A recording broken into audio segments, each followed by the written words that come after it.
firefighter was James Bissonette. He volunteered for the Broken Bow Volunteer Fire Department.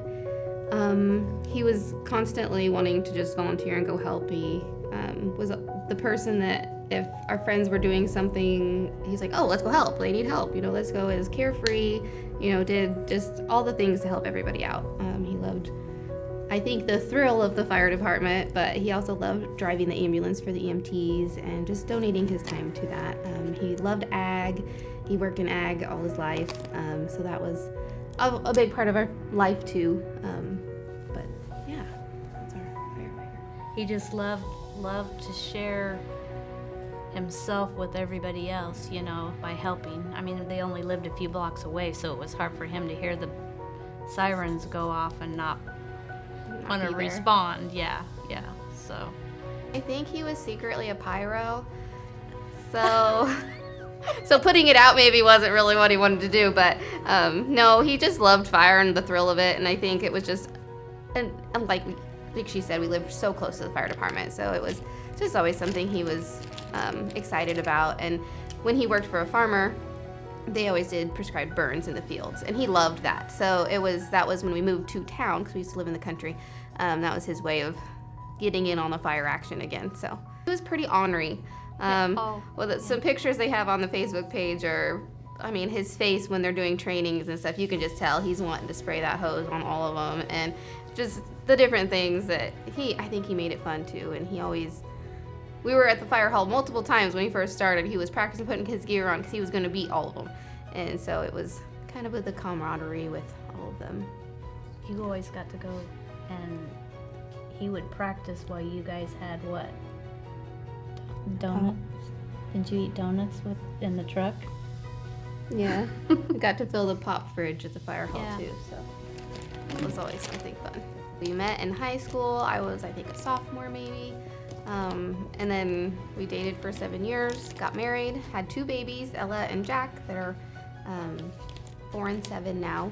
Yeah, we originally had lived in the country for a while and then moved to town, and the fire department became a huge part of our life. So it's all in God's plan of how everything has worked out. So the Broken Bow Volunteer Fire Department in Nebraska was so helpful. So my husband passed away from complications with COVID.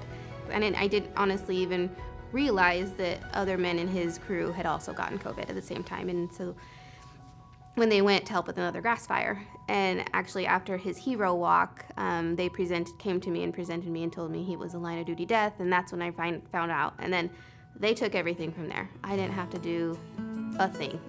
Our community did everything for us, and it's been amazing. They're still a part of our family. We go to everything there at the fire hall, and we still go over there and eat donuts on the old fire truck and do stuff like that. So they've just been so helpful for our family. So when I think of my husband and to remember him, I'll think of him as a big old teddy bear, and he's just carefree. It is what it is, man. Like, that's what it is. It's fine. He didn't really fuss about anything, worry about anything. It was just, and I learned a lot.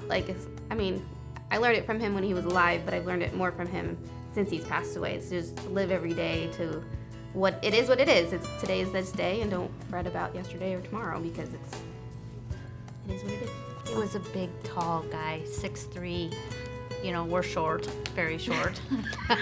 So he always seemed like his hugs were the best, the big old hugs that you got. And he just loved his wife and children so much. The kids, we can't push the kids high enough on the swing because we're not as tall and big as what he was. So Jack's always saying, be as high as Dad. Push me as high as Dad. Yeah, as high as Dad's head. Yeah, so.